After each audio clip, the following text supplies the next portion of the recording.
On this episode of the Oklahoma Breakdown with Ikard and Lehman, presented by Riverwind Casino, we talk some ChampU BBQ and some roster updates for OU football. Then Andrew Schlecht joins us to talk OKC Thunder and the NBA draft, and we give you our winners and losers of the weekend. Please download and subscribe to the podcast, rate it 5 stars, and write us a good review. Follow the show on Twitter, Instagram, Facebook, and YouTube. Just search Oklahoma Breakdown on any of those, and you'll find us. All right. Our man Michael Hosty will kick this thing off. It's time for the Oklahoma Breakdown. It's a beautiful Monday, June 19th, and you're listening to the Oklahoma Breakdown with Ikard and Lehman, presented by Riverwind Casino. Riverwind is Oklahoma City's premier casino experience, and there are so many reasons why Riverwind is consistently voted OKC's #1 casino, but it all starts with their amazing variety of gaming thrills and excitement. Riverwind's beautiful award-winning environment plays host to more than 2,800 of the latest electronic games with a huge selection of table games, including blackjack, blackjack match, roulette, and Teddy's favorite, craps. No matter what your game, Riverwind has it in spades and hearts. And to learn more about their gaming promotions and entertainment options in the month of June, all you got to do is visit riverwind.com. Riverwind Casino, simply the best. Now recording this late Sunday night. Please leave us a 5-star review and a nice comment. And happy Father's Day, Ted. Did you have a good one, man? I did. Same to you. Hung out by the pool, watched some golf, relaxing day. Weather was beautiful. Survived the storms last night. So no complaints here. It was an awesome day. How about you? I always hear these dads talk about the one thing they want to do on Father's Day is like nothing, right? Right. Sit on the couch, do nothing.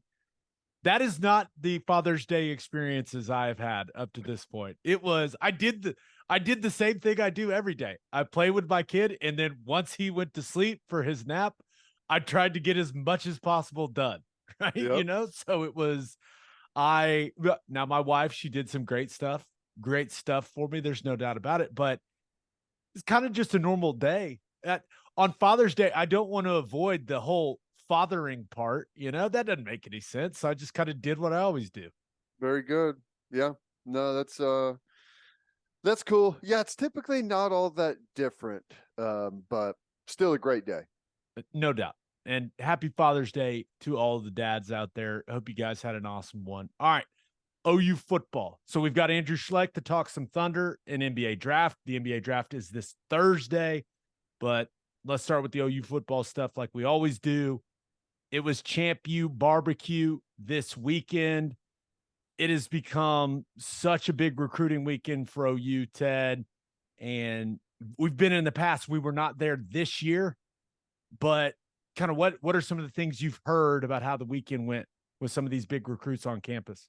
Yeah, from what I've heard, it went really well. I don't know. You know, it's one of those interesting things.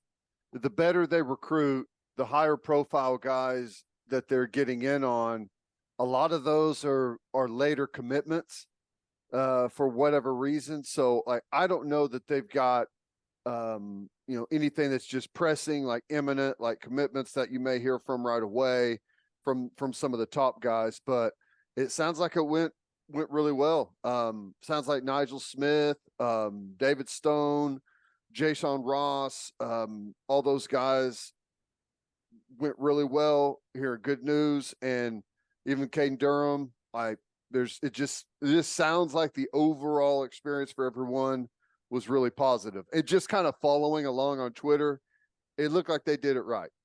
Yeah, and I saw several people sent me prospects' parents talking on social media about how well put together it was, which, you know, when you're catching people's attention like that's always a positive thing.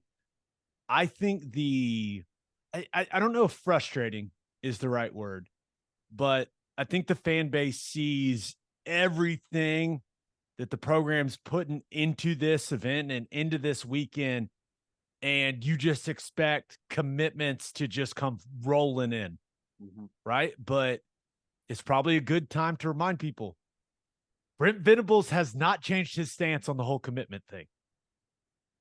right? And that is something that he tells these top prospects. Now, does he want these guys to commit? There's no doubt about it. But if you're about to take another official visit, like David Stone is, right? He's going to go to Michigan State. Brent Venables does not want you to commit. He has not changed that stance. So until these guys are 100% sure that Oklahoma is the place for them, they're done going other places. That's just how he operates, Ted. Man ain't changing. Yeah. Yeah. It's I know it's tough when because you're seeing, players commit other places and you're looking at your own commit list and there's anxiety there. I get it. I understand. I guess all you can really do is trust the process. And from everything that I've heard, it went really well. They feel like they're in a really good spot with a lot of those top guys. Guess you just never know though, right? It is, especially in the NIL era, you never know until the ink hits the paper. So I think all you can hope for is to really showcase what you've got really well. And like you said, parents are a lot of times maybe the most important aspect of recruiting is if the parents are locked in and believe in what you're doing and believe in the message and feel like that's the best place for their child, they're going to be a very heavy influence. And I think that's the way they've continued to win a lot of people over. Yeah, I think when you kind of see the visitor lists, see the stuff out there on social media, I think the most exciting thing for me is the number of line of scrimmage guys, right? Especially along the defensive line, offensive line. Like that is even a couple of the edge guys that were there that I think, they're, I don't want to call them projects, but they're going to take some time to develop physically, but still having those, very highly recruited guys along the line of scrimmage, especially on the defensive side. We've talked about how we have to continue to get used to that. The fact that Oklahoma's in play for some of these guys, but now it's time to start landing them, right? Especially you think about that SEC schedule that we got last week and what it's going to look like and what that thing's going to look like moving forward. You got to start landing some of these guys. And that's why, hopefully the ChampU BBQ weekend went as well as kind of what we were told. You know what I mean? Yeah. Yeah. They're in on the right guys. Like if this were pre NIL era, I would be feeling amazing right now, right? Because they're targeting the right guys and the right guys like want to come here. But like nowadays that's you all right, you've won half the battle. Can you win the other half? So that can be the frustrating thing. But the right guys, the line of scrimmage guys, the guys they're targeting, they want to be here, which I think is big time. And this class, it's got a lot of potential. There's a lot of potential for it to be really, really good, especially for like rating, whatever. When you take a 5-star quarterback, there's a lot of good things that come with that ratings wise, like we had last year. And we'll see where Michael Hawkins ends up whenever all the ratings are all said and done. But I think without having a 5-star quarterback, this could still be an incredibly highly rated class if they hit on some of these targets that they're in on right now. And if you talk to the experts, sometimes it's hard. It's maybe different from one guy to the next, but they lead on a lot of these big name guys out there. So we'll see how it all, kind of unfolds. Yeah. And right now, the 2024 class, only 6 commits. So they're coming in at some point, but like you mentioned, when it's these top prospects, they're going to take all their visits. They're going to hear all the collectives out, right? They're going to get everyone's sales pitch and what it looks like. What's the best way to put it? In its totality, if you will, from the football side and then the financial side. That's the world we're living in now, baby. Yeah, and you don't bite the first first thing that comes along, right? That's why it's taking a little bit longer with the top guys, is because, well, if you get an NIL offer that looks like this from this school, why don't we check in on some of our earlier offers that we had and see, what's going on out there? I think we all kind of get the game a little bit, but no, everything I've heard is that it was a really good weekend. Yeah. All right. We have not talked about Derrick Leblanc announcing that he's entering the transfer portal. And the way that he phrased it was due to unforeseen circumstances back home. Remember, he was an early enrollee in January of 2023. And you and I, we got to see him quite a bit in person when we went out to the spring practices that we went out to, Ted.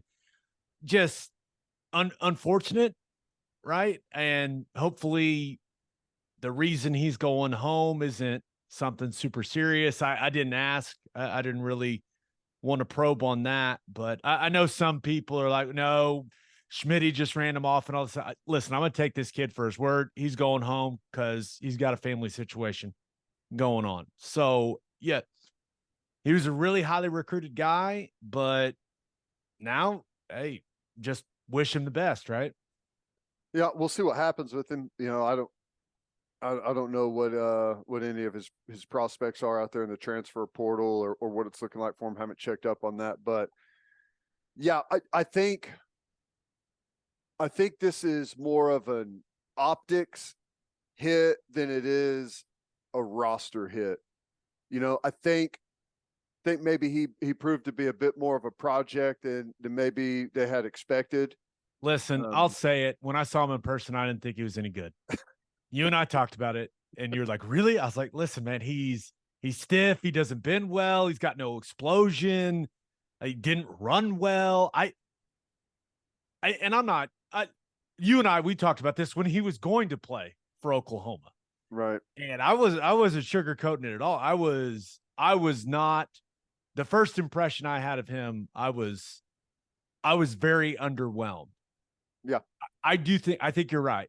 I think people see, hey, high 4-star Derrick LeBlanc leaving Oklahoma when I am not a recruiting ranking specialist, but with what I saw, I don't know how he was ranked as highly as he was. That's right. I'm just going to put it, I'm just being real, man. That's right. And that's exactly how I see it. And I'm not suggesting it's easy to come in as an early enrollee and stand out and to not kind of be overwhelmed with what you're up against. But yeah, I think it's more of an optics hit than it is a roster hit. I think the transfer portal defensive linemen that we have brought in are in a far better position to play meaningful snaps than Derrick LeBlanc was. Now, like I said, optics wise, everyone in recruiting is going to use that as much as they can against you. Can they get anything out of that? I don't know, but you don't want to be known as a place where, highly ranked guys are getting out of town really quickly. But as far as roster wise, it's not going to be a significant hit for Oklahoma. Yeah, you're right. You don't want to develop that reputation. Certainly, that's not something you're looking for. And you wonder, hey, does this happen if they wouldn't have loaded up on as many defensive linemen in the portal as they did? I don't know, but you're far from home. You have this option now, right? I mean, the guy was at Oklahoma for a couple of months and said, this is not the place for me. I want to go home. The circumstances, I once again don't know the details about that, but that's college football now. And everyone's better off, right? If he doesn't want to be here, it's better off for him to go find somewhere he wants to be. If you're OU, you don't want a player here that doesn't want to be here. You're not going to get the best out of him. Like it's not a good situation for anyone. So hopefully this is something that works out for all involved. Yeah, but with LeBlanc leaving and ChampU BBQ, it just feels like there's pressure on Todd Bates and Miguel Chavis, Brent Venables. It just feels like that creates even more pressure to land some of these big name guys like David Stone, like Williams Winery, like that. That's just how it feels to me. No, it does. It feels that way, and that's like, again, it's back to the optics thing. I believe that you wouldn't have gotten any like quality reps, quality snaps from LeBlanc until the 25 season, right? Don't you think? I mean, because there was going to have to be a lot of development there. So, again, roster wise, that's the thing is, I don't know overall that it's ever going to be something that is going to hurt you. But again, optically, for everyone, like for fans, it's like, oh my gosh, the pressure's there. Like, you got to be able to land an interior defensive lineman and do so now. And like, they're still in on some really good players, but we need to do better than be in on them, right? I mean, that's kind of where everyone's head's at. Yeah, and you look at the roster, you think about what the two deep is going to look like, especially for the interior. Not a lot of young guys in the mix, right? And you have to build that foundation on your roster. Yeah, you got to have those veterans that are playing a ton of snaps, but at the same time, you got to be developing some young guys and, you know, getting them to another level each and every week, like constantly improving, like all that stuff. And I just don't know if you go out there right now and you look and say, dang, that guy looks like he's a little raw now, but he's going to be a dude, 2 years from now. I don't know how many of those guys they have, especially in the interior. Right. Yeah. No, I totally agree. I think they continue to improve there.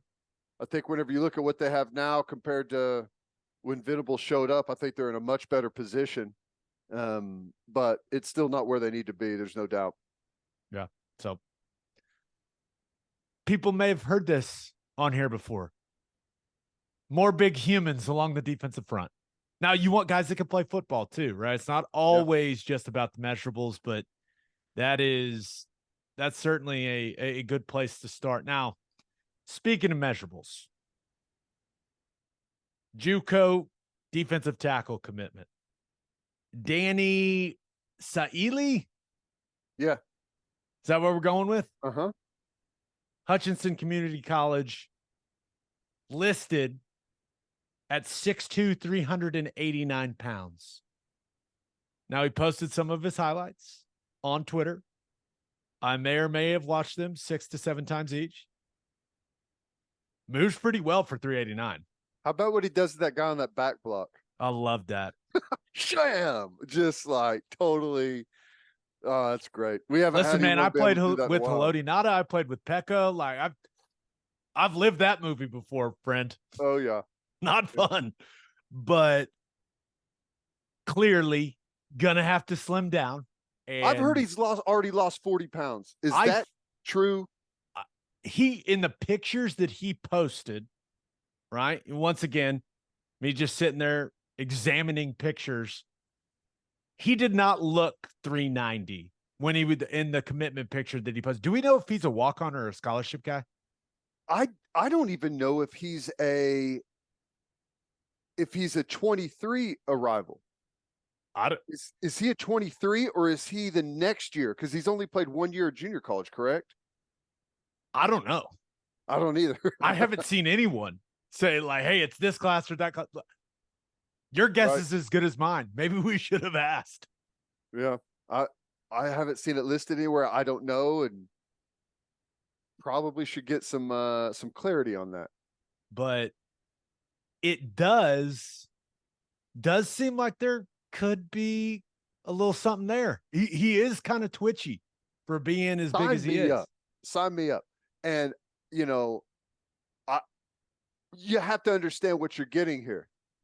He's a nose guard, right? He's going to come in. He is not going to be a pass rush specialist. you're not going to get 70 snaps a game out of him, right? He's going to be run down guy, short yardage guy, but as twitchy as he looks, and I'm just assuming that he's strong as hell. All right, that's going to be a hard guy to move out of there. I like it, and it's life is going to be difficult for him, but he almost should be able to opt out of conditioning, in my opinion. Just call the people from Baylor, see what Apu Ika did, Yeah. you know, when it came to the conditioning portion of things for them. I'm not in a perfect world. In a perfect world, he ends up being like Danny Shelton, who's a guy I played with in Cleveland, who's a first-round pick, right? In a perfect world, that's what he ends up being. But if he can develop into an Apu Ika style of player, there's a place for that type of dude on your roster. There's no doubt about it. Is 6'2" too tall to be in your nightmares for 390 as a nose guard? I think that's the sweet spot. I think 6'2" is the perfect height for a defensive tackle. Yeah. Yeah, I think so too. Maybe 6'2.5" is the cutoff, but you don't want to be 6'5", you know? Well, here's the thing, is like the 6'2" looked questionable in some of the pictures, right? Are you saying the height could be fudged a little bit? It's what you're saying. Yeah, but if you're a nose guard, you're fudging it in the wrong direction. Right? Like if you really want to get someone's attention. He's 5'11". That's right. He's a literal fire hydrant. That's right. But I like it. Overall, I think, just from the limited amount that I've seen, it looks like there could be some serious promise there. Yeah. I'm interested. I watched the highlights. I'm interested to see how it goes. The important thing with him does not, now the hand usage, some of those clips now, and I know it's a highlight film, so it better be impressive, but there's some violence there. Mm-hmm. Right. And that's what it's all about in the trenches, man. And if he can sharpen those tools, get in shape, get right with Schmitty, build that strength, who knows? We'll see. But it was intriguing. We've talked about it. With the Polynesian defensive tackle pipeline. That is not a bad route to go. No, it's a good place to be. 100%. It's a good place to be. All right, let's get to call your shot. We asked you guys, what was the most important thing that happened this weekend for OU football? And the majority of responses went along these lines. Ted, this one comes from Tony Paxton, who says, well, a commitment or two would have been nice. Seems like every other school out there is getting multiple commits, and here's OU with back-to-back big recruiting weekends and not one commitment. I don't think he is alone in his frustration. Ted, what would you like to say to the Sooner fans that are experiencing similar frustrations to our man Tony? I get it. Damn it, man. You were supposed to make him feel better. Well, I'm with you, dude. The only thing that's going to make him feel better is commitments. That's true. Right? That's it. And I get it. I understand the process. I understand Coach Venable's principles on the matter, and I agree with those principles. Just because I'm willing to trust the process does not mean that I am not uneasy about it. Okay. As the clock is ticking, like, you still got a long time, but it's like you're watching guys getting plucked off the board, right? It really doesn't have to do anything with how long away signing day is. It has to do with, or is there going to be anybody left to sign? Like, that's the thing. So I guess the only thing I can say is stay the course. Trust the process. They're doing really good up there. You can see it whenever guys go. Everyone loves it. I think it's just a matter of time. Last year, it was late whenever the dominoes started to fall, and I think it could probably be the same thing this year. Let's just hope that they do fall. I'm with you. All right, birthday shout outs. Happy 42nd birthday to Christina Bailey. And happy birthday to Nika? Nietzsche? Nicha. This was from an Apple Podcast review. They left us a 5-star review and just said, tell them happy birthday to Nicha.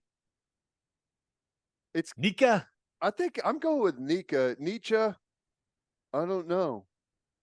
That seems to be the only that I think you nailed it, man. I really do. We'll leave it there. We got both and of then them in. Happy second birthday to my oldest son, Cam.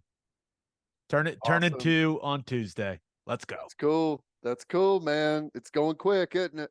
Big day at the Ikard household because I've been holding off. This will be the first time we're starting the little height wall in the house. Getting the pencil out. We're going to take some measurements, maybe go wingspan as well. We're going to get hands. We're going to might as well do hand size while we're at it. Right? Are you gonna tape a ruler to a box and do a little stretch test? Yeah. Why not? We're gonna start the combine measurements. But I've been waiting for his second birthday because people are always like, how tall he is. I don't know. He's 2. I don't know. But we're gonna get the official 2-year-old measurement for Cam. So I'm pretty excited about it. I've been looking forward to it for like 3 months. I'm not even gonna lie. I'm a psycho. Well, we've got one at our house. Right. And it's crazy to see the jumps that they make. And it's so random. Like you may hit a little stall for a while, and then next thing you know, you grow an inch in a month. Yeah. So I'm pretty excited about it. All right, let's talk some Thunder and NBA draft with our man Andrew Schlecht. But first, Love's Travel Stops is now offering a nationwide 10-cent per gallon discount on gas and auto diesel. Just download the Loves Connect app and scan your barcode at the prompt on screen and watch that price drop 10 cents per gallon. Across the country, the Loves Connect app unlocks exclusive deals and can help any traveler plan their route or meal on the highway. So before you hit the road, be sure to download the Loves Connect app to save 10 cents per gallon and experience the country's best highway hospitality at Love's Travel Stops. Love's also has you covered if you forget your phone charger or headphones with an expanded mobile to-go zone.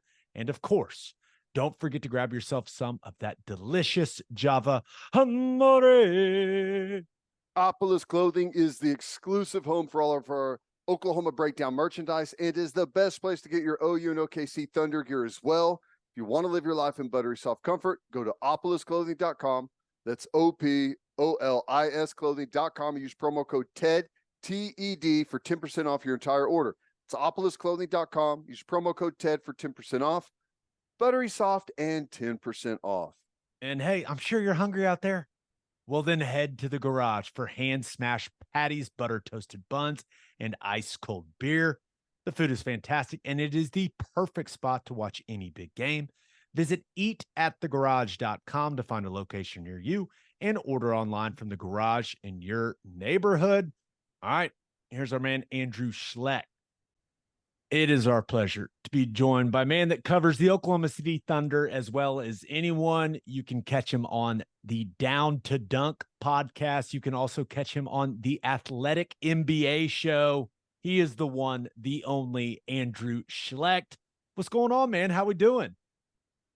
Well, it's draft week, guys. So this is one of my favorite weeks of the year. We get to talk about guys that may or may not matter just in detail. Like we know everything about them, but the truth is, we know very little, but it's very exciting. And it's smokescreen season for the Thunder. Now, oh my gosh. Yeah. Hey, before we talk about the draft and what the Thunder may do in the draft, just how different of an experience was it for you this season, right? As opposed to the 2 seasons previous to that one, because you're doing a podcast about every single game. It had to be much more enjoyable, I assume. Yeah, especially when we're in March and April and we're talking about games that matter leading up to possibly making the play-in. That was great. In the years past, it was like, man, we're talking about the draft and it's March and we're trying to sift through that now. It's like, man, like we've got a long way to get there because we're watching meaningless basketball. Oh man, Trey Mann had a great end of the season. It didn't mean anything. End of the year basketball with a team that's bad, You can just take it and just throw it all in the dumpster. None of it matters. So it was great. It was a breath of fresh air watching this team and knowing that it's their young guys that got them to where they needed to go. It's Shea, it's Giddey, it's Jalen Williams. It's those guys that got them to the play-in. It was very fun, and not just like some vets that stopped by to kind of help them along. No, this is the team. And so when they're ready, the Thunder have shown like they're not trying to hold these guys back when they show that they're ready to do something. And they did that this year. So that was cool. Which makes it interesting, you go back to whenever the Thunder were really in their heyday, in their prime, the draft really wasn't anything that anyone was too concerned about, right? Okay, maybe they add a piece. So it's got to be cool to kind of, as you put a lot of time in preparing for these things and then talking about what actually happened, to watch those guys develop over the course of a couple years. And I guess it makes this time of the year a little more, you're able to handle it a little bit better, I guess. Yeah, especially a guy like Josh Giddey, who the way he performed against the Pelicans in that game, and he's 20 years old. he's 20 years old and putting up stats that are pretty unheard of for a 20-year-old, like 16, 8, and 6 at 20 years old and stepping up in a playing game like he did. That's pretty rare. I think even Thunder fans underrate him a little bit. I think a lot of people want to talk about Shea. They want to talk about J-Dub because those are players that we've seen before and we know what to do with those kind of players. But when you have this 6'8" player who's not really a shooter, he's not really a natural scorer, but he can score, but he's just a brilliant passer and a great rebounder and just shows crazy aggression. The fact that there's not a great comp for him, I think people are like, okay, we'll put him to the side until he's actually shows us he's an all-star. Everybody else we can think about a little bit easier, but because of that, I think he gets a little underrated. Did you expect Shea to make the type of jump he did last season? No, I think it'd be foolish to think that somebody like that, you'd be just a ridiculous homer if you thought, well, clearly this guy's going to be first team all NBA, over 30 points per game. That didn't happen to many guys. And for him to consistently just come in and score, being double teamed every night, defenses are throwing everything at him, and he just finds a way. He's a special player, and he wants to get better. When you talk to him about his season, he doesn't talk about like, man, look at all I accomplished. Look what I did. He's like, man, I've got to go get better. Like, I got to get better defensively. I've got to get better with my 3-point shot. I mean, there's still room for this guy to grow. He's gotten better every single year. If you like go back to his high school career, even he continues to make these jumps that people weren't ready for. He wasn't really supposed to be someone who was going to go start and play for a D1 school. And then he did that. He wasn't supposed to be a lottery pick. He became that. He wasn't supposed to be somebody that could handle the full load as like a point guard on a team. He did that in OKC. He wasn't supposed to be a guy that could be first team all NBA. Here he is. I mean, it's every single year. The dude just continues to just exceed expectations, and it's work ethic. He's weirdly humble for a guy that's doing what he's doing. He's very team oriented. He's just like the dream for Sam Presti and the Thunder with just everything that he brings to the table. He's constantly positive. Like just, he's the leader of the team, and they are just so excited they got this guy because of all of those reasons. Yeah. And thinking about that and this draft, what do you think, like looking forward, and the West is changing, what, if you take a snapshot from maybe 3 or 4 years ago compared to what it is now, it's a totally different landscape. And, Thunder had, I think, as we talked about, a little bit better than most people expected season. With this, is this draft that important? Like if they add the right piece or couple of pieces that could end up really being the difference, and this is a team that can, legitimately compete? Yeah, I mean, it's interesting because there are definitely pieces in here that can complete the team. But I just wonder where the Thunder's head is at. If they're still looking, hey, do we have the 12th pick, or we have the opportunity to trade to 9, or we have the opportunity to trade to 7. Let's swing for the fences. Because if we connect on what could be one of the best players in this draft, we could be right back where we were in 2010. Or you could go for a guy that maybe is just, he fits what we need, and maybe he doesn't have the highest ceiling. They're going to have the opportunity for both, whether they stay at 12 or they trade up.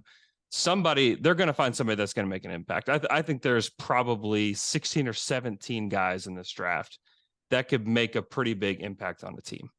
And the Thunder, I kind of trust them to make the right decision there. But there are also guys in here where they could swing and absolutely whiff because that guy is just not ready to contribute to a team. And that's what's going to be hard with this team moving forward is if you go for a big project, are the minutes there?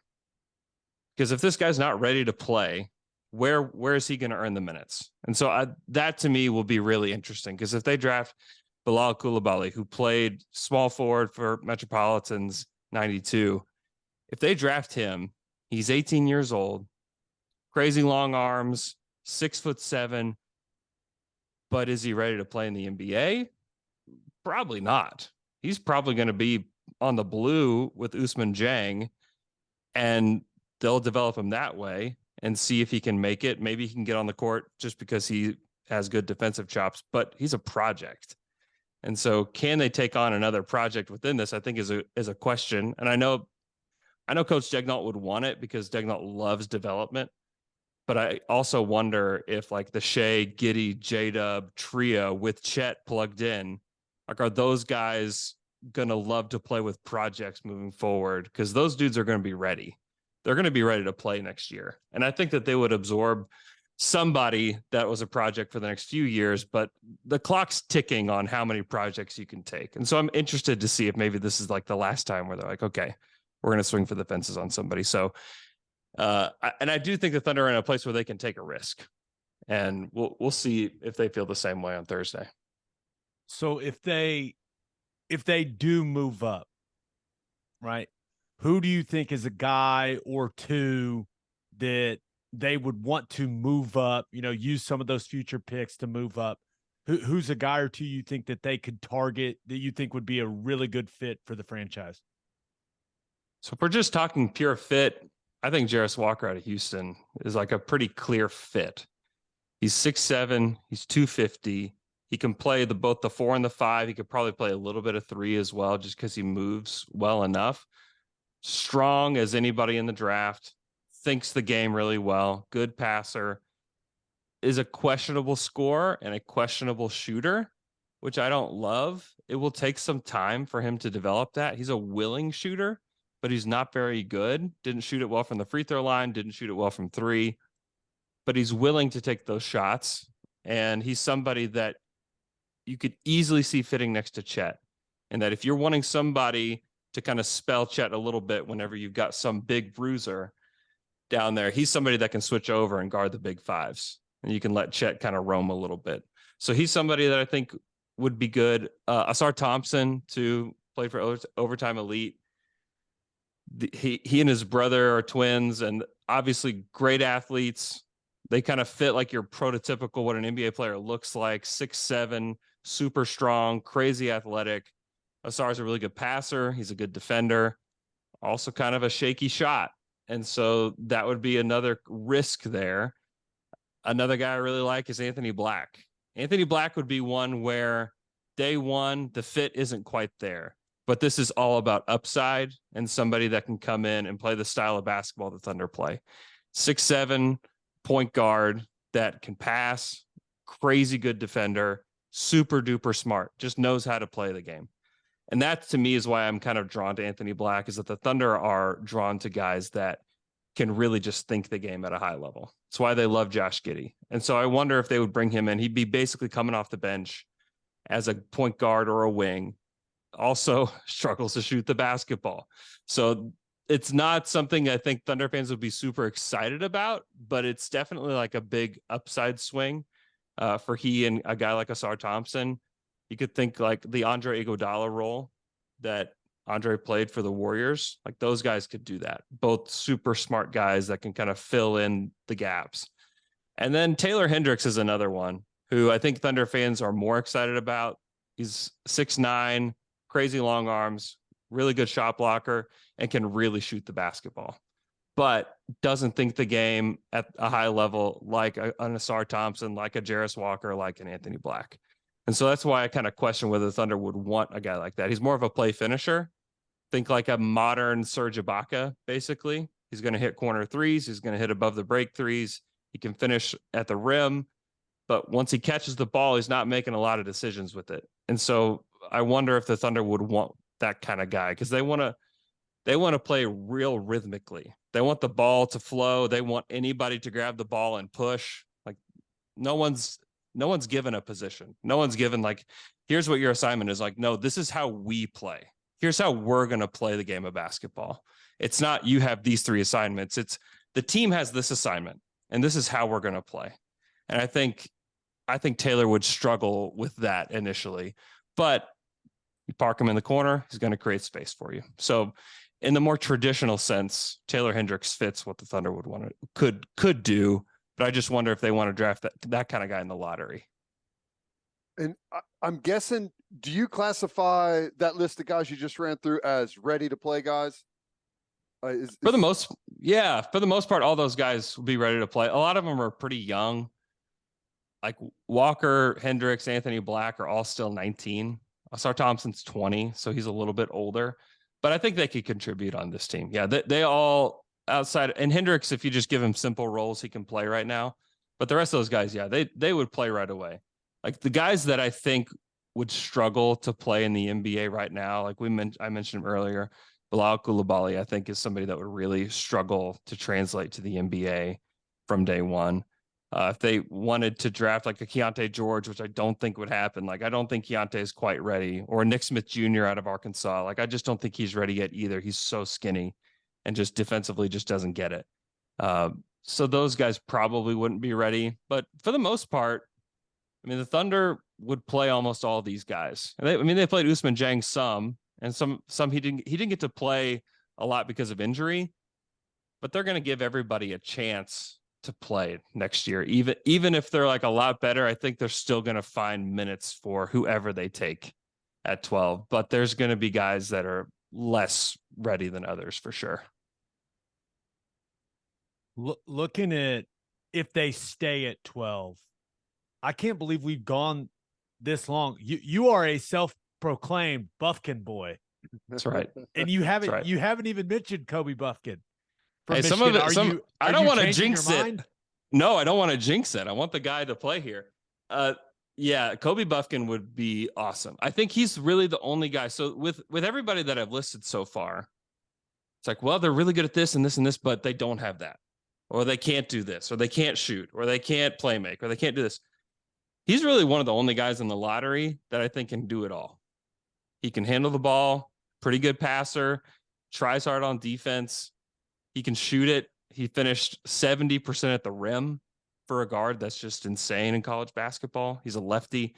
There's just a lot to like about Kobe Buffkin. He's somebody that would come in. He wouldn't start for the Thunder. He'd come off the bench, but he can play the 1. He can play the 2. He could probably play some small ball 3. The Thunder aren't going to be afraid to throw him out there with a lot of different lineups. And I think he's ready to contribute. He's a sophomore. He's a really young sophomore, which I think is good for his development. He's still only 19 years old. So I think he could really help. Though the weird thing about Buffkin through this draft cycle is that he's not working out for anybody. He's not giving medicals to anybody. His agent and his parents, whoever it is, are trying to get him somewhere. And I don't exactly know where that is. I think they would like for him to land in a place like Washington, where there's going to be a ton of minutes, where he can be the starting point guard for them from day one. And he's going to put up points and he's going to put up stats. And when you can do that off of a rookie scale deal, cash, the dude's going to make a ton of money no matter what happens.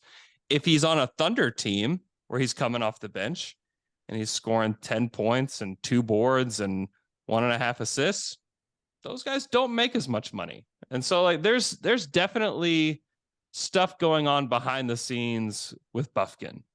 And there's rumors about the Lakers with him. There's rumors that maybe he wants to suppress his value with not working out, so he goes later, but it's not really working because people went back and watched him. And they're like, oh, this guy is way better than Keontae George. This guy's way better than Nick Smith.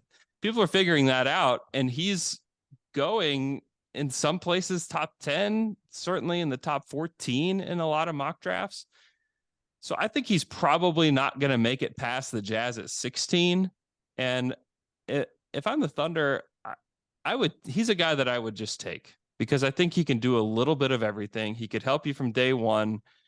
And I look at what Derrick White has done for a team like the Celtics. He comes in, he can play a little bit of point guard, he can play off guard, he closes games for you, he can come off the bench, he can start, he can do whatever you need from the guard position. And the Thunder are going to need somebody that just kind of fills those gaps a little bit and can do a little bit more with the basketball than, say, like a Jordan Hawkins. Jordan Hawkins out of UConn, really great shooter, probably the best like relocation shooter in the draft. The dude is just going to be money. He would be great with the Thunder offensively because the dude just doesn't stop running around screens until he finds an opening, and he bends the defense in a way that not a lot of guys can. But defensively doesn't bring it like Buffkin does. Can't really handle, can't really play make. He's basically Isaiah Joe, like maybe super Isaiah Joe if things really work out. Which, if you're a Thunder fan, you're like, oh yeah, great, yeah, sign me up for that. That would be great. Having more guys that can do that would be helpful. But if I'm the Thunder, I want something a little bit more. I want somebody that can handle a little bit, that can make a decision, and that's where he just kind of checks all these boxes. And so, I wonder if he's available at 12. If that's not really the best option when it comes to guy that still has upside, but can do a little bit of everything now, and you're not going to have to wait as long. All right, we got a lot of the trade talk is ramping up, right? Mm-hmm. Can you give us like a kind of an overall picture, because it melts the brain to think about it if you're not in it every day. Like, what do the Thunder have asset wise? Like picks that they could trade, package, maybe players, like some of the different things that they could put together if they were to try and move up and capitalize at this moment. Yeah. So future pick wise, I mean, they have these Clippers and Rockets picks that are going to be the most valuable. So if they're trying to move up in the draft, they have this unprotected Clippers pick for next year. They have this top 4 protected pick from the Rockets next year too, which I think will be pretty valuable. So if they're willing to put something like that on the table, then I think you could move up pretty good. And then also the Clippers, they own the Clippers unprotected swap in 25 and their unprotected pick in 26. That unprotected pick in 26 is pretty enticing because you look at the Clippers roster right now, and it's a bunch of guys that may or may not be in the league in 2026. So you don't know where they're going to be. So that pick in particular is probably one of their most valuable. One that's really interesting is that they own a top 10 protected pick from the Jazz. And there's a lot of circumstances that could lead you to believe that the Jazz would be outside of the top 10 next year, in which the Thunder would get that pick. You could call Utah and say, hey, we'll give you 12 and your pick next year to move up to 9, which I think is a little bit of an overpay, especially in this draft where I think there's kind of flat value from maybe 8 on to like 14. I think you can find somebody that can play. But if the Thunder if somebody's dropping, say Jarris Walker's dropping for some weird reason, and he ends up at 9, I think you can call and make that trade. I think Utah would almost do it immediately because it's not only top 10 protected next year. Let's say the Jazz get the 9th pick again in next year's draft. Well, that moves on. It's top 10 protected in 25 too. And then it's top 8 protected in 26. So that pick is going to be the Thunder's at some point, unless they give it back to them in a deal. So that's something that I think they could do. You also own a couple of these Denver picks that I think are interesting. You also own a top 6 protected Philadelphia 76ers pick in 25. And the 25 draft is supposed to be really good. And so they own a ton of picks that could possibly convey then. So I think those are valuable. And then I would also say, look at Dallas. Dallas is probably the most likely team to move their pick on Thursday, if not before then, because they want to either ease their cap sheet or they want to acquire players that can play now, because they have screwed up everything so badly when it comes to putting a team around Luka Doncic that they have run out of options. And so I think that if the Thunder, again, just like with the 9th pick with the Jazz, I think they just call and say, hey, there's a player we really want at 10. We'll take Davis Bertans' contract, just take it off your hands. We'll give you 12 and we'll take 10. I think it's an easy way to move up. That one is going to be one that has to be okay with ownership. Who cares about Davis Bertans, honestly, for either team? But he makes $17 million for the next 2 years. And so that's one where you got to call Clay and say, hey, would you pay $17 million to move up 2 spots? The answer might be heck no. Like, figure it out without doing that. But it's something that I think the Mavs would say yes to almost immediately, because they get to keep a lottery pick. They get to ease their cap sheet a little bit. And also, it's kind of funny. I think Davis can kind of play. I think he would play for the Thunder. I think people would like him. He can really shoot the ball. But there's options for the Thunder. They could package, like, if they're willing to package a Clippers pick and a Rockets pick and their own pick, they could get somewhere. I don't know player wise who they'd really be willing to give up that anyone would be excited about. You know, like, people are throwing Trey Mann into trades all the time. Like, no one cares about Trey Mann. Like, I'm sorry. No one cares about bringing him back in a deal. Like, Aaron Wiggins, God bless Aaron Wiggins. I love him. I think he can play. But no other NBA team is sitting around thinking, man, if we could just get our hands on Aaron Wiggins, you know, like, that's not happening. Lou Dort is probably the juiciest guy that you could throw into a trade package that could help somebody right now. Like, if you called the Mavs and said, we would give you Lou Dort for pick 10, they might say yes. And then you get to have 10 and 12. But if I'm the Thunder, there's just no way I would do that. Lou is so valuable to this team. I think that he's proved that over the course of the last few weeks of the season, where he was just clearly one of their best 5 players. And so I'm not sure that there's a guy like, I don't know. What do you guys think? Is there anybody that's kind of on the back half of the roster that you think anybody else would value? I just don't think it's there. And then, like, you're not trading Giddey, you're not trading Jalen Williams, you're not trading Shea, you're not trading Chet. So I think it's about future assets. And then you maybe would throw somebody into a deal, but I don't think that any teams are calling about a lot of these guys. Yeah, I agree with that. Now, looking at this draft, obviously Wembanyama's going 1 to San Antonio. What do you think is going to happen after that? Because there's a lot of, it seems like the Brandon Miller camp is getting a little stronger. People may be cooling a little bit on Scoot Henderson. Like, how do you see those top 4 or 5 picks playing out? Because it seems like that order isn't as clear as maybe we once thought it was. Yeah, I still think Scoot Henderson will go 2, whether that's to the Hornets or maybe they trade it to somebody else. I still think that there's a bigger talent gap there than people want to admit. So I still would think Scoot will go 2. I think he really impressed in workouts that he's done in the past week or so. And so that you can kind of feel that shifting a little bit. Brandon Miller will likely go 3. And then the draft kind of starts at 4 with Houston. It's like, what in the world is Houston going to do? Do they think James Harden's coming back? Because if he's coming back to Houston, are you really going to draft Amen Thompson and try to develop this big point guard next to James Harden? I think James Harden's coming back to Houston to help develop Amen Thompson? Like, no. So what are we doing there? Are you going to draft somebody that can play with him? Are you going to draft Cam Whitmore, who can go play on the wing, get you buckets? Are you going to draft Jarris Walker, who's just like a defensive specialist right now that can handle a little bit? I don't know what they're going to do. That, to me, is going to be the most interesting pick. If they're just going talent alone, they're going to go Thompson or they're going to go Cam Whitmore. But I don't know what the Rockets are thinking. And that, to me, is where the draft kind of starts. This is where I think, in some order, Wembanyama, Scoot Henderson, Brandon Miller. But then, who knows? Like, Jarris Walker has been talked about from 5 all the way down to 9. Asar Thompson could fall even to the Thunder at 12 on draft night, and I wouldn't be surprised. And he's being mocked at 6 in a lot of these mock drafts. So I think a lot of people like the top 9 guys, but no one really has any clue what the order is going to be. Like Anthony Black could go as high as 5. I'd be surprised if he fell past 9.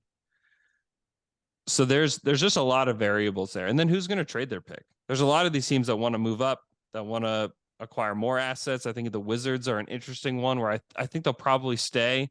But if somebody offers them a ton of future draft capital and a lottery pick, like if the Thunder really wanted to get to 8, we're like, hey, we'll give you 12. We'll give you 4 future first-round picks. Well, they don't have future first-round picks. They're trying to rebuild their team. I think that they have to think long and hard about that. Is that an overpay for the 8th pick? Absolutely. But the Thunder have that kind of stuff to throw around. And so I think that it's going to be a wild lottery. There's not a set in stone order after 3. And it wouldn't surprise me even if the Blazers traded the pick and somebody's like, I'll just love Amen Thompson. Or like, hey, we believe that guy could be our point guard of the future. We don't like Brandon Miller as much. There's people that have Brandon Miller down on like 5 on their big boards. So we don't know what these NBA teams think. So yeah, I think that the draft order is going to be pretty fascinating to see how it all plays out, because I don't think anybody really has a good pulse on that right now. Yeah, you don't have to spend much time on this one, but I thought it was interesting. Whenever we saw the lottery and San Antonio gets that number 1 spot, and Wembanyama, obviously, like if you follow their fans, which I don't follow, but they happen to show up on social media, it's like this is it. This is going to save the franchise. Do you see it? Is he that type of player? Yeah, he's about the most sure thing that we've seen in a long time. He's 7'5", can handle, crazy defensive prospect. He looks like a creative player on 2K where you just took the sliders and you just pushed them all the way up. Like, it doesn't look real. He is going to change San Antonio basketball forever. They've seen stars there. They haven't seen, and like Tim Duncan's awesome, but he wasn't like a spectacle. Like when I was a kid, it was like, man, Dad, can you please get me tickets to see Tim Duncan for my birthday? I want to see mid-range bank shots, Dad. Yes. Dad, come on. The nickname says it all, right? The post game is insane. The post defense, Dad, come on. No one says that. But I'll tell you, when that dude is traveling the country playing for the Spurs, people are going to pay to see this guy. They're going to pack out the house in San Antonio to watch this guy play basketball, because he's going to grab the ball off the rim. He's going to push. He's going to cross some dude up and just go right to the rim. And everybody's going to look around and be like, what in the world are we watching? Because this is not the sport that I've been watching for the past 20 years. He's that kind of prospect where he could change the game like LeBron did. So yeah, like all the hoopla that's out there is well warranted. And the dude is 7'5". I mean, it's crazy what he can do. Now, there's always injury concerns with guys that are 7'2" and taller. That's just the nature of human bodies.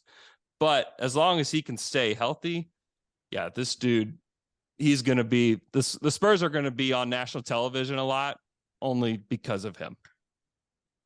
It's going to be a real shame when Chet wins Rookie of the Year over him. Oh my gosh. Real shame. Real shame, Andrew.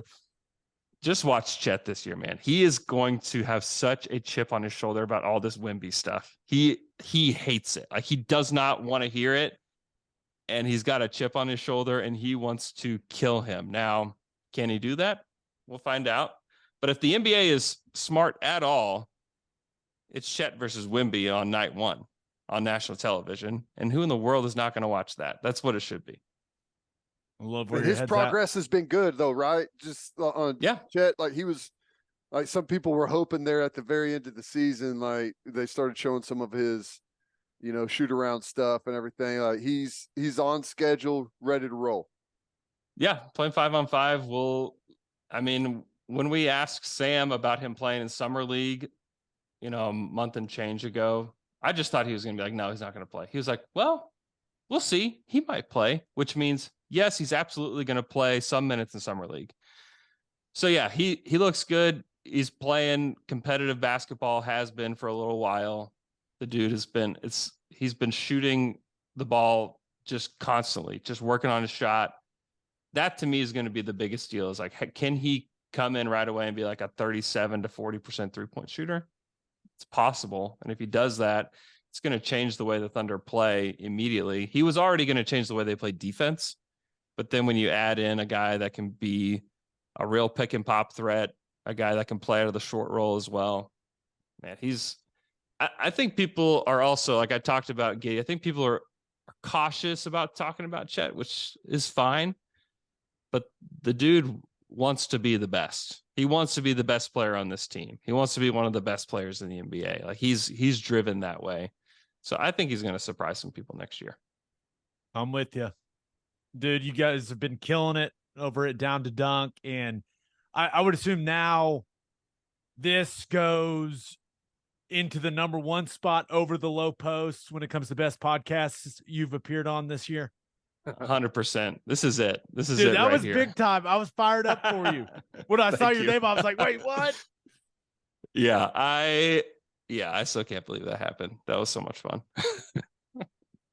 Anyone not familiar, Andrew is on one of the most popular NBA podcasts, and it was I felt like I won in a weird way that you were on it, if that makes sense. I was like, yes, let's go. I feel like I put that out into the universe because I was driving home with my family. I think we were coming home from church, and I was like, the Thunder were playing really well at the time.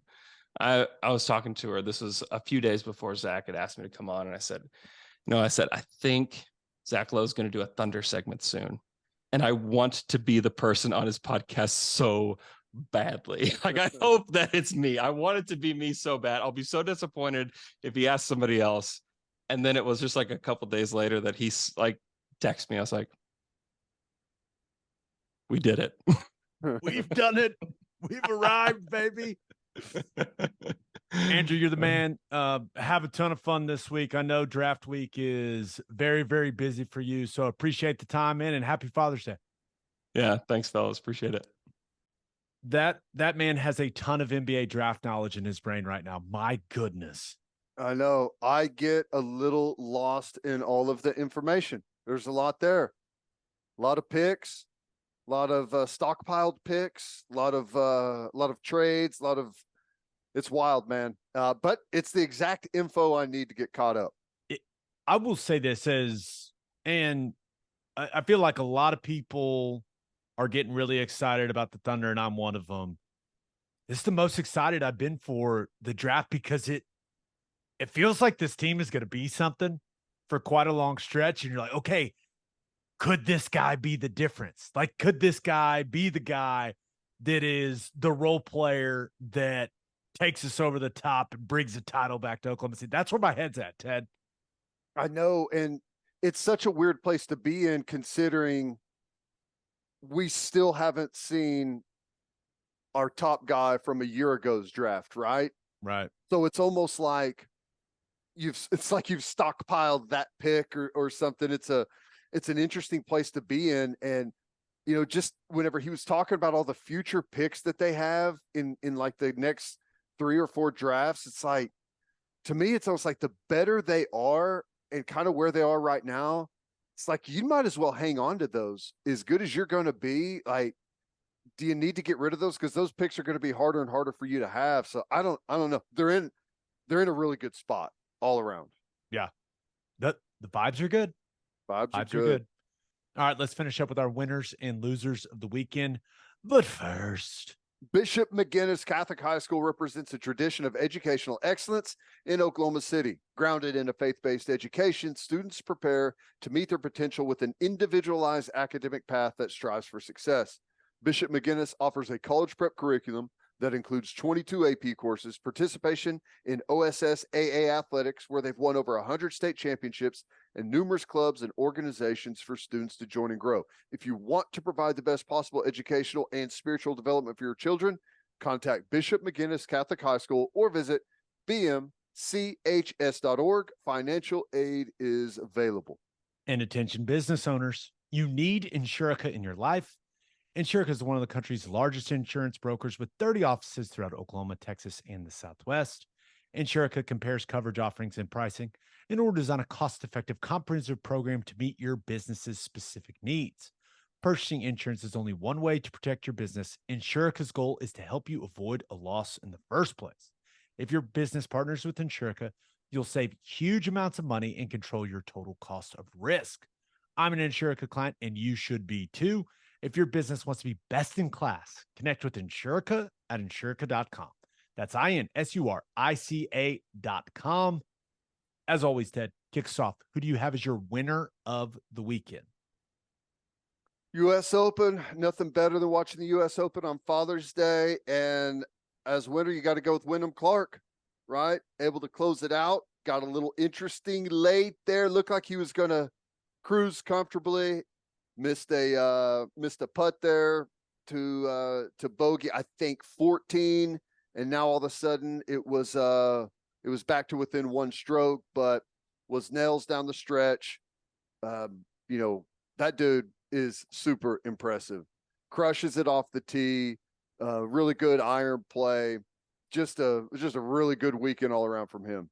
Yeah, I thought his short game was impressive. And there are a couple situations where he had the potential to really blow up on a hole. Right? Remember, he was in the thick stuff and couldn't get it out, but was able to get it out the second time. Only, made bogey there when it could have gotten real dicey.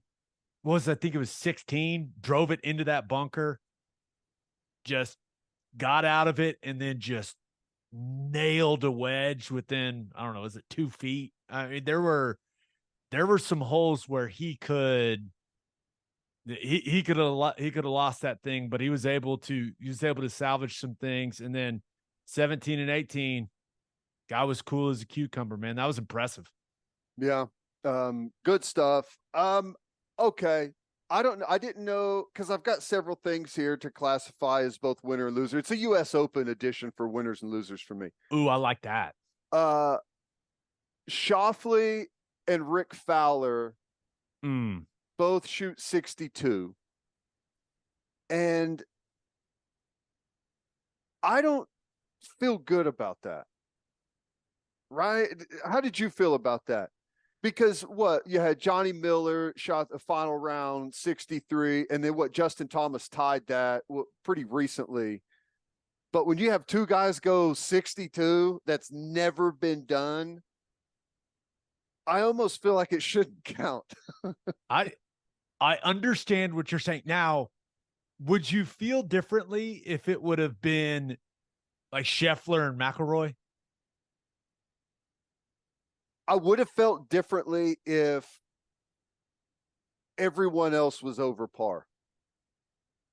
Like a U.S. Open, typically it's like they're trying to get the winner that's right there at shoots even par. Like the courses are supposed to be so incredibly difficult. Okay, so your frustration lies in you think LA Country Club is too easy. Yes. Okay, I see that. So you're not mad at Ricky Fowler. No, gosh, I'm happy for Ricky Fowler. I thought it was great to see the position he was in. Now, would have been better. I think everyone, well, maybe not everyone. I'm sure he's got some haters out there, but I think that was one of those guys that found themselves at the top of the leaderboard, and everyone was like, hey, I could get behind Rick Fowler for a weekend and see if he can pull this one off. I was cheering for him. Yeah. And on Sunday, he just never find it on Sunday, man. He was just slightly off. Didn't hit any of those putts that he hit earlier in the week. It just didn't come together for him. And it's funny. He ended up finishing the top 5. If you would have said, with how he's played over the last couple of years, and I know he's been playing better here recently, but if you had said, hey, Ricky Fowler finishes top 5, top 6, whatever he finished in the U.S. Open, everyone would be like, awesome. Yeah. But for him to start Fifth. Sunday with the lead and then, play the way that he did, it made me sad. And I think it made a lot of people sad because I think you're right. I think a lot of people are cheering for him. Yeah. Final, he was tied 5th Wyndham Clark, Rory with, Rory, you feel like I'm kind of one of those that is somewhat rooting for him to pull off another major. He was second, Scheffler third, 7 under, Cam Smith 6 under in fourth, and then you had 3 guys at 5 under. Fleetwood was in that group, Ricky Fowler was in that group, and Fleetwood goes out and shoots 63 in the final round, which is, incredible. But again, to the course, it was the greens and around the greens were really tough, but the common complaint was that the fairways were just way too wide for what you typically have in a U.S. Open. Do you think, because I think I saw that they're going to host it again in 2039 or something like that. Do you think that ends up happening? Do you think that, because remember, there are new golf overlords, or do you see the Department of Justice is looking into that whole thing? Oh, I'm shocked. Yeah. So we'll see. We'll see if it even happens. But everything about the LA Country Club and the lack of atmosphere, it was like the most LA thing ever. I hated it. Yeah. There was no buzz except for that damn airplane that was buzzing the course the entire. Oh my God. I thought it was going to go crazy, Ted. I saw you comment on that. Did you see someone finally check like the flight path? Did you see the flight path thing? What was happening? Because if you watched the U.S. Open, the final round of the U.S. Open on Sunday, all you heard was airplane noise. That was it. Someone posted, like, I guess it's like the flight path tracker for whatever plane that was, and it's just like an endless It's just circle. a circle. What the hell was that? That was wild. You're right, though. It was a very it didn't have the wild atmosphere feeling of a U.S. Open. There were not enough very people. Country club feeling, right? They didn't let enough people in. Yeah. This is supposed to be America's golf tournament. It needs to have some juice. They can't do that. Don't do that again. That sucked. And even the players said it sucked. Everyone, they were all like, this sucks. This atmosphere sucks. Yep. Yeah, it was odd. I think everyone, or a lot of people probably, did you see that, what Portnoy posted of Fowler hitting that long putt? And it's like, there's like a group of his friends are the only people there watching. What is happening right now? Yeah. It's right, though. Like, typically a guy like Ricky Fowler, who entered the thing as an absolute long shot, it's been a long time since he's had any success, does something like that, and it's like, pandemonium out there. So yeah, that's not good. Not good. Any other U.S. Open thoughts before I spring an idea I had on you? Well, I got to hear the idea. Okay. So after 13 or so, it was 13, I'm pretty sure. Ricky Fowler was 5 back, I want to say. So you're 5 back. You've got what, 14, 15, 16, 17, 18. You got 5 to play. Yeah. It's very unlikely, right? Especially with the way that he was playing. Okay. So hear me out. Rory McIlroy was in the group in front of him. There should be some governing body, advisory board, who has the authority.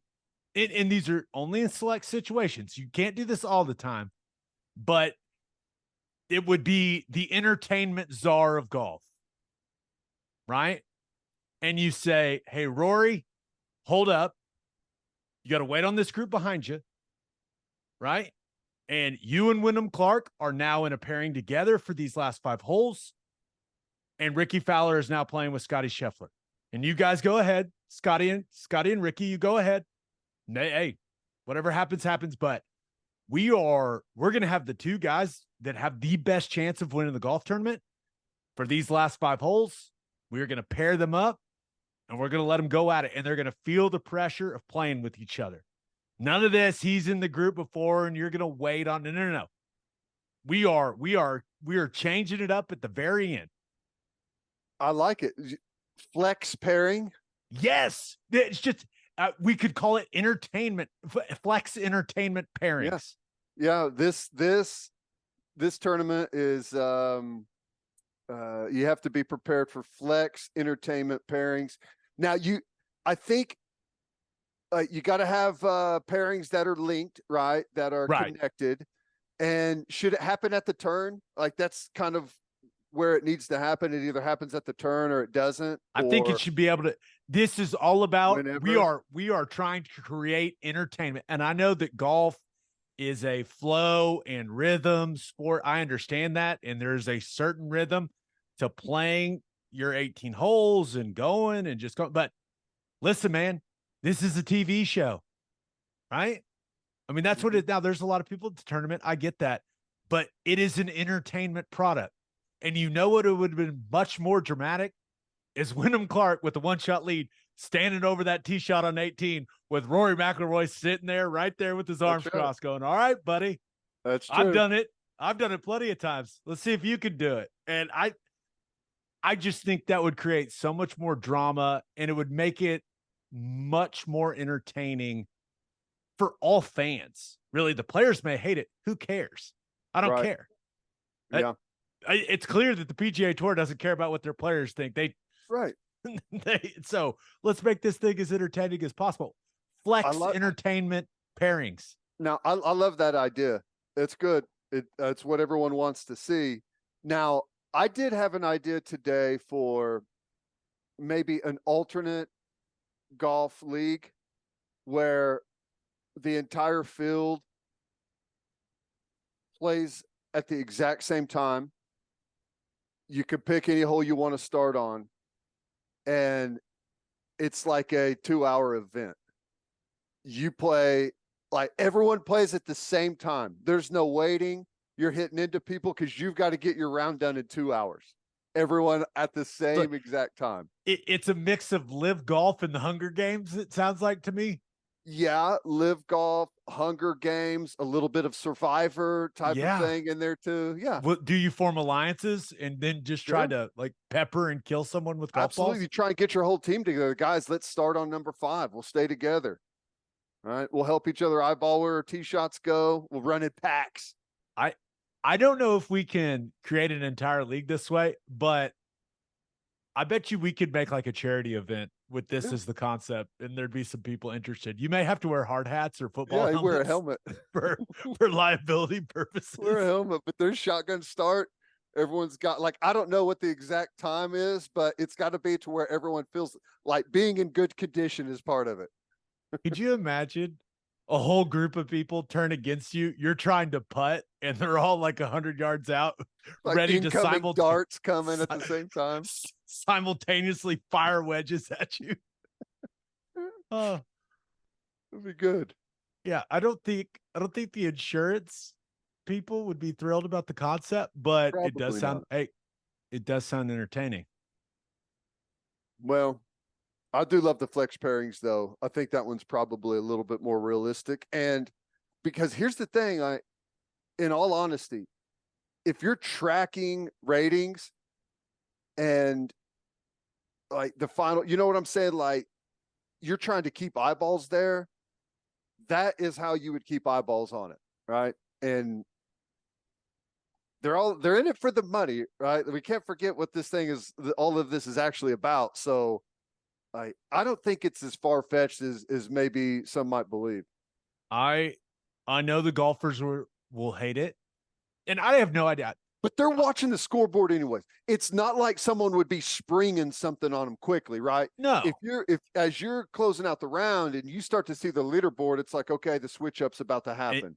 And you just the concussion doctor in the NFL. He's got the red hat on or the blue hat, whatever color it is. You just someone's going to have something identifiable on. You walk up, he grabs Rory, says, "Come with me." Yeah. It's like you Scotty, see a little crowd of suits start to show up on the side. You know what's about to happen. Exactly. It's like, all right, you have been flexed to the final pair, and let's do this. Very cool.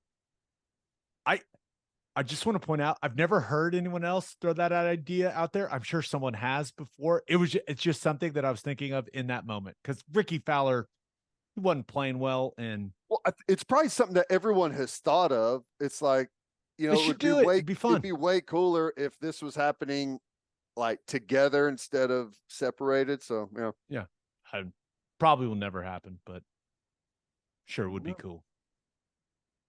Take credit for it if it does. But come on, of course. All right, let's get to my winner and loser.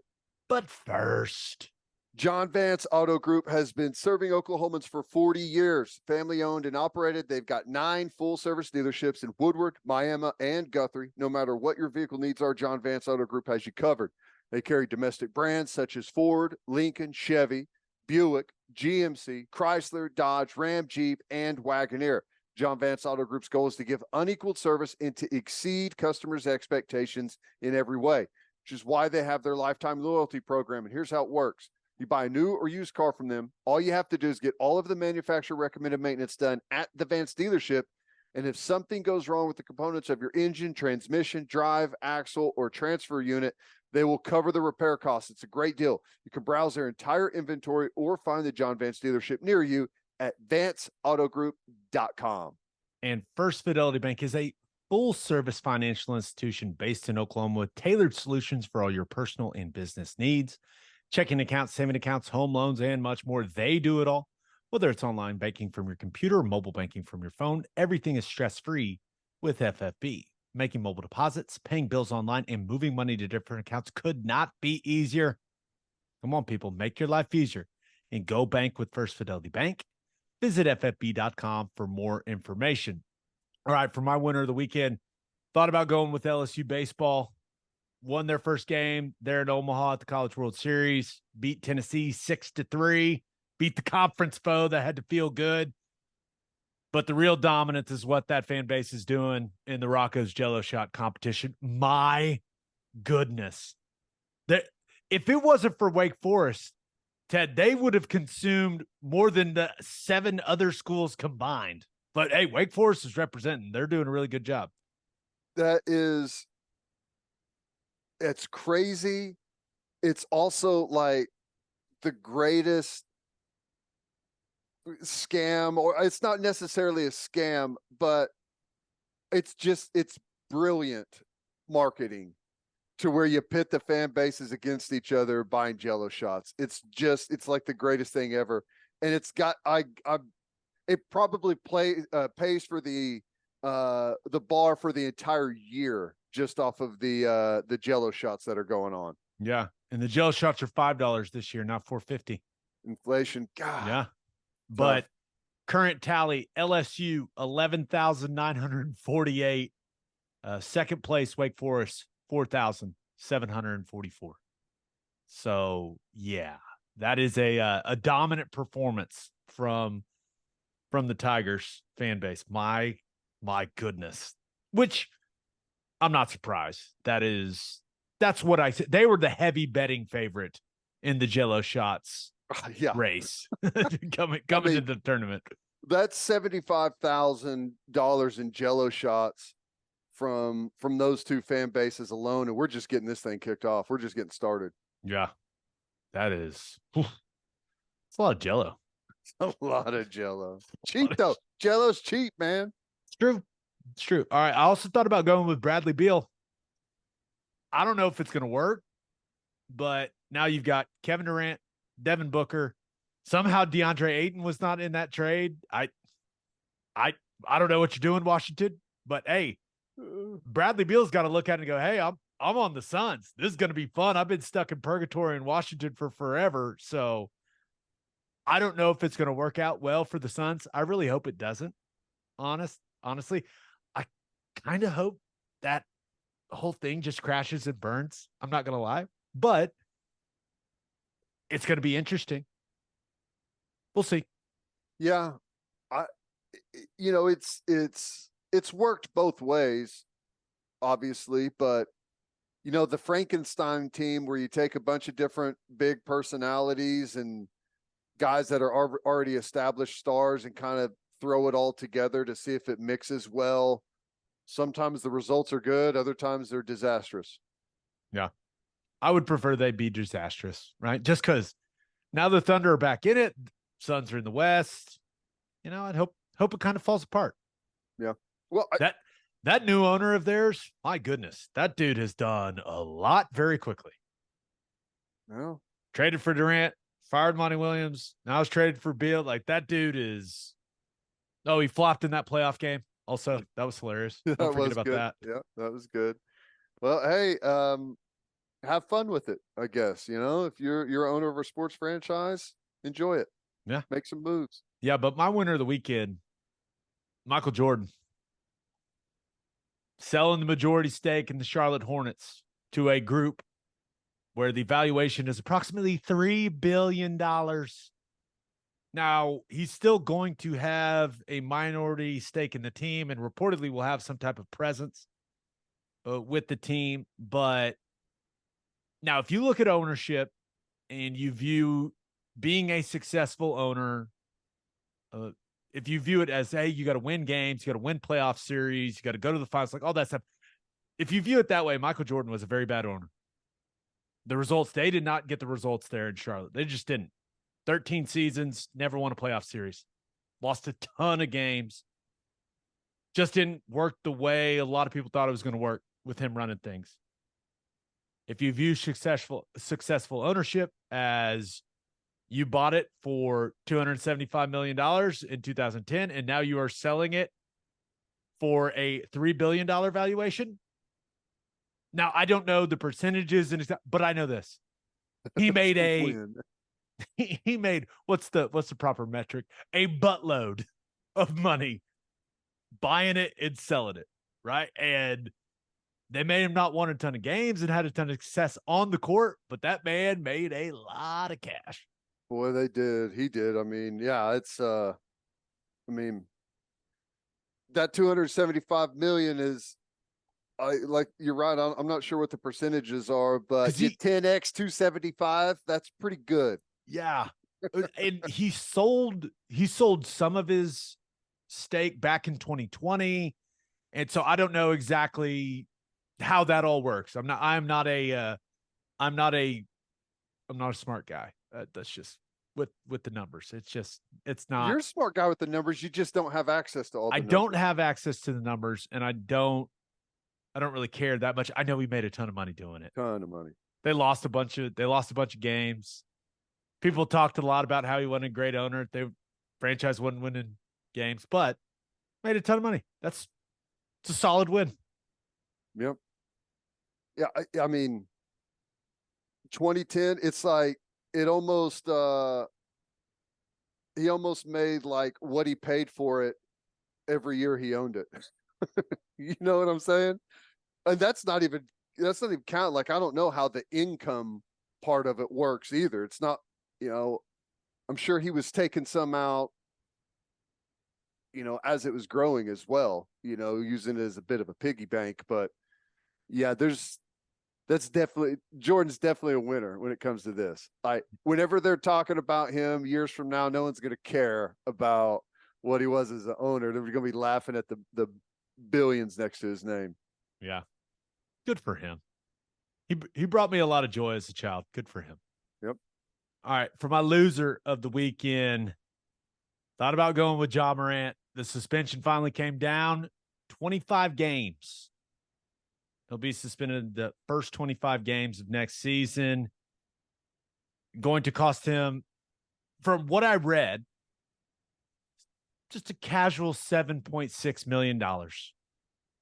And that doesn't even factor in endorsement money and all that stuff. That was the most expensive IG Live ever, right? I mean, my goodness. Yeah, yeah. It's crazy.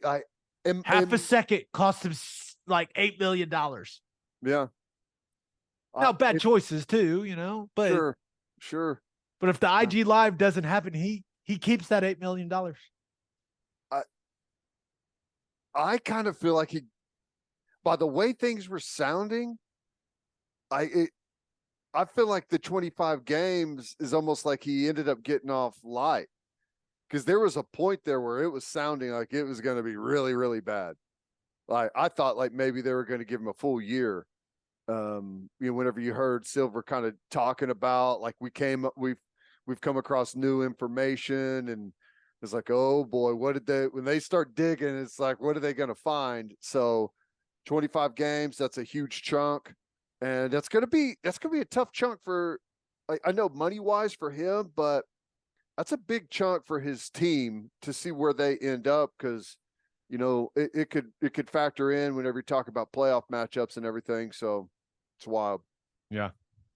Unfortunate. Now, hopefully this John Morant will put all this behind him and he'll end up just having an awesome rest of his career. That's my hope, because he's incredibly entertaining to watch. But my loser of the weekend, Bob Huggins, man, yikes.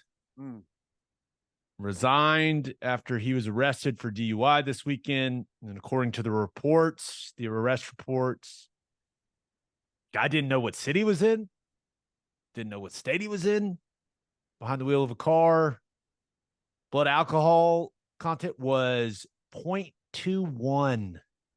Wow. Which you are drunk as a skunk at 0.21. You're empty starting beer. to get to what, 3 times the legal limit there approaching, right? Yeah.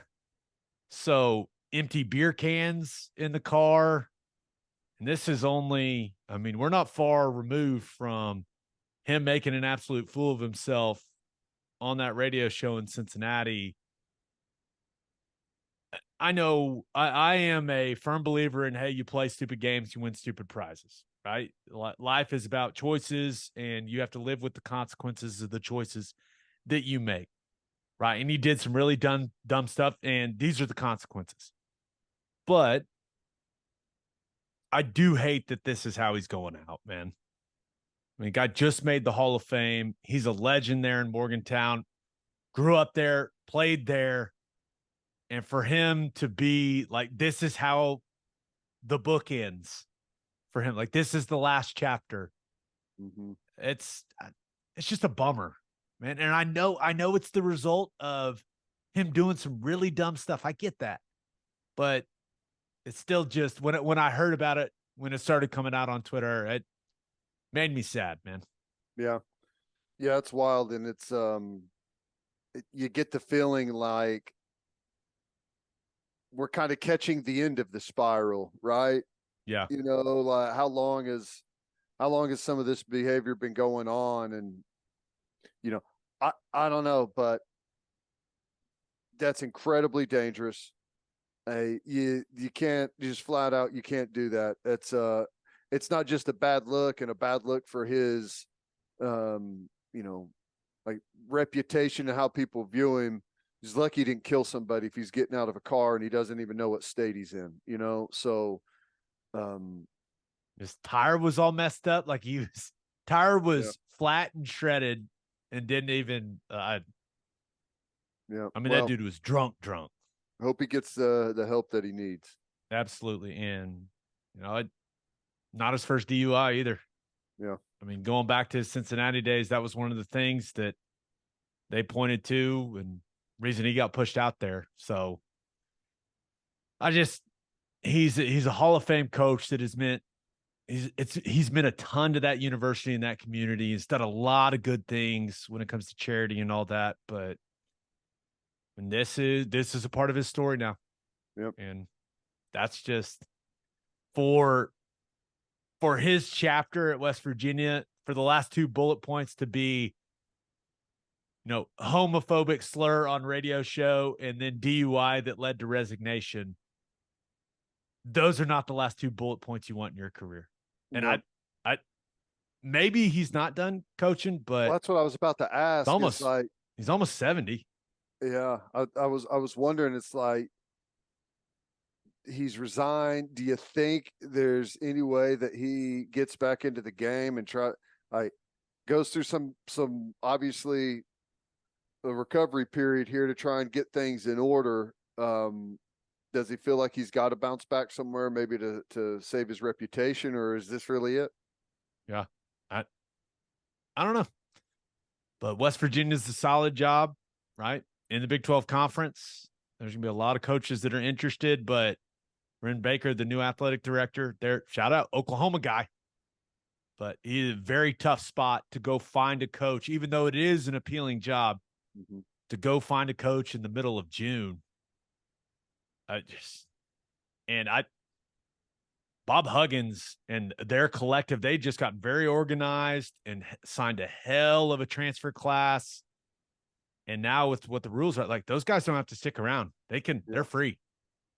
So they're free to leave if they want to leave. So it could be a bad week for West Virginia basketball, and I think it's about to get even worse here over these next couple days.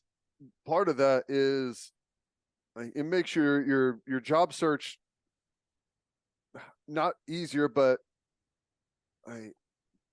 you can sell the team that you got right now, a little bit, and I don't know, be fascinating to see what they do and if those guys stick around. Yeah. On a rather, I don't know, that wasn't fun. On a rather, should we end on winners next time? Yeah, maybe that wasn't a fun ending to the podcast, but here we are.